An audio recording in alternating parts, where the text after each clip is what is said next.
Good Easter Monday morning. It's also called the Octava, the 8 days that follow Easter. And this is the week in which we celebrate through the scriptural readings and the celebrations at Mass, etc. The whole week is the resurrection. If the week before is Good Friday, it's Holy Week. Holy Week focuses on the passion and death of Christ. Everything leads up to it.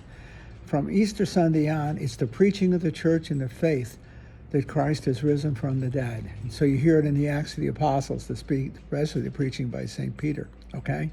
But then you have the various accounts of the resurrection from the four Gospels. They were interesting in any way, especially in many ways they're very interesting, because you're not only seeing, in a sense, the great event of Christ rising, of course. Our hope depends upon the entire Paschal mystery, his death and resurrection. You see, without that, our faith is silly. It's just silly. Okay, and that's the truth. We're the greatest of all fools, said St. Paul. If Christ is not risen from the dead, then we are the fool of all fools. He's right. Everything depends on from Good Friday to Sunday afternoon, Sunday, you see. And you're going to see it in the text today. So you see, the week before, the Holy Week sets up the passion and death of Christ. From Easter Sunday on, the following week, the octave, is the manifestations of the risen Christ. And what I hear, and this, for whatever it's worth here, I'm not a scripture scholar, but I hear the early life of the church and the early preaching. For sure, it's in the Acts of the Apostles, Peter's preaching, okay? I may be wrong, but I believe the Acts of the Apostles are one of the oldest documents in Christianity. I may be wrong, I'm not a scripture scholar. But you're seeing the Acts of the Apostles is the early life of the church. No matter what, it's the life of the church. And you see it in various more and more sophisticated forms, as you see it, I think, in the Gospels, the Gospel accounts, and what they witnessed to, given their audiences. And I think ultimately in John, okay? And I'll point it out as we go along, okay? Even the week afterward is the Sunday after, the first Sunday after Easter is a powerful text. I'll show it to you when we get to it, okay? Whatever, all right?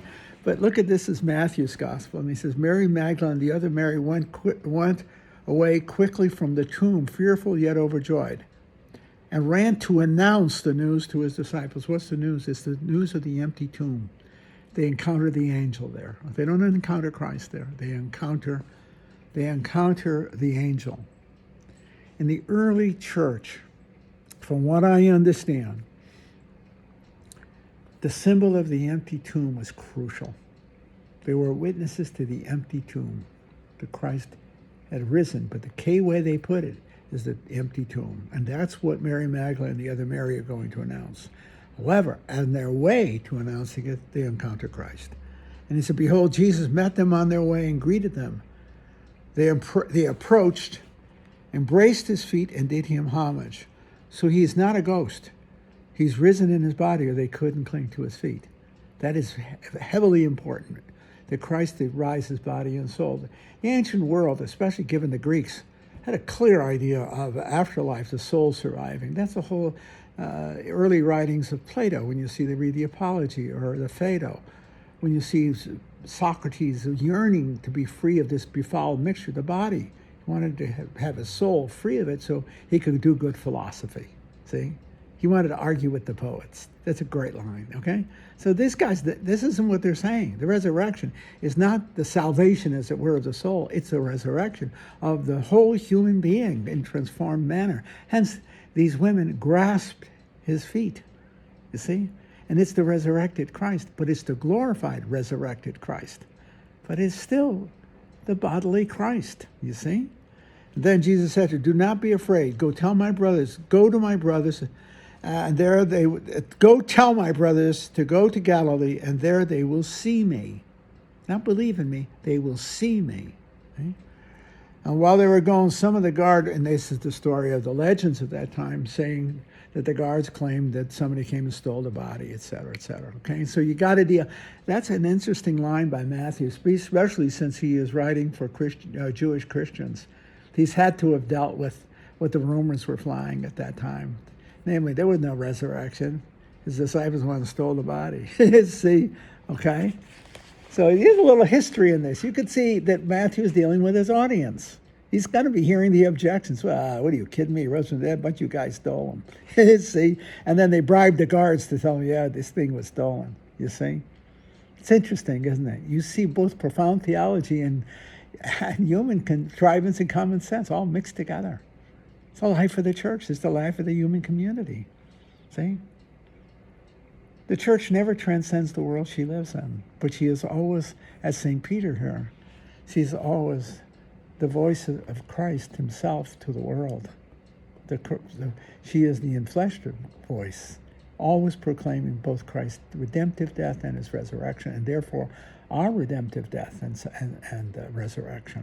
You see? So it's a Easter, and this whole Easter week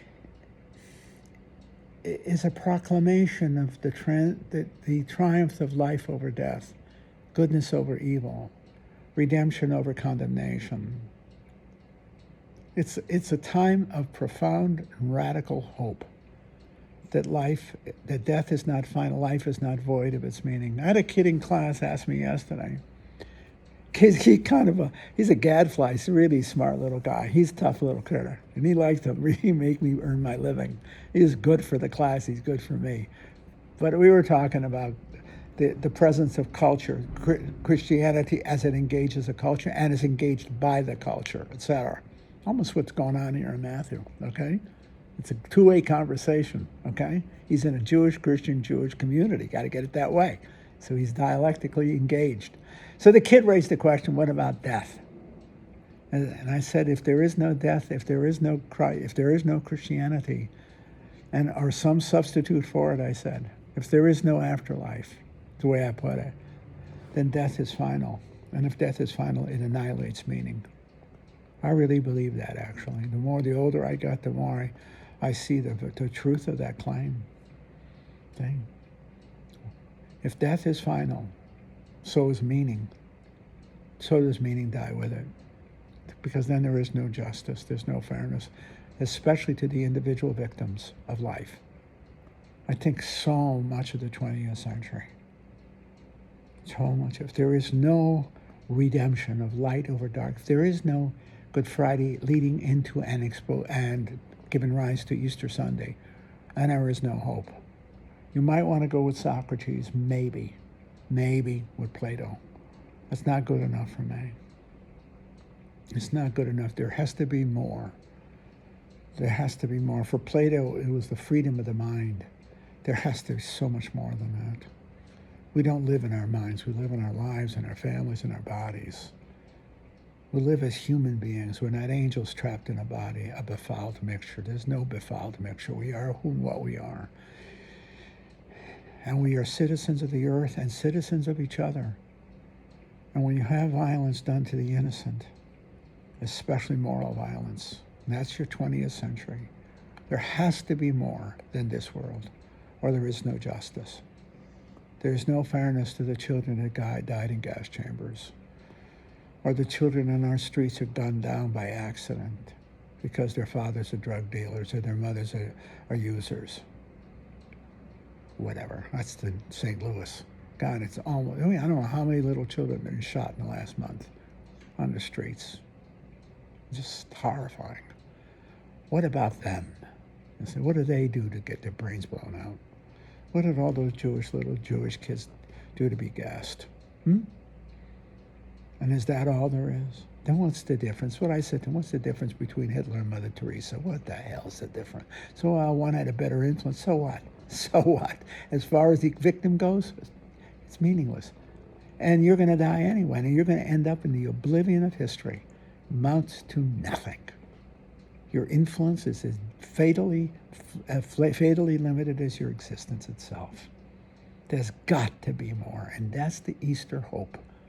That in the death of Good Friday, there is the seed of redemption, the resurrection.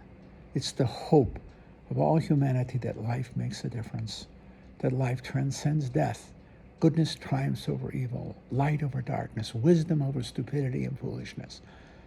The hope transcends and defeats despair. That's who we are, and that's what we're about. That's what we're about.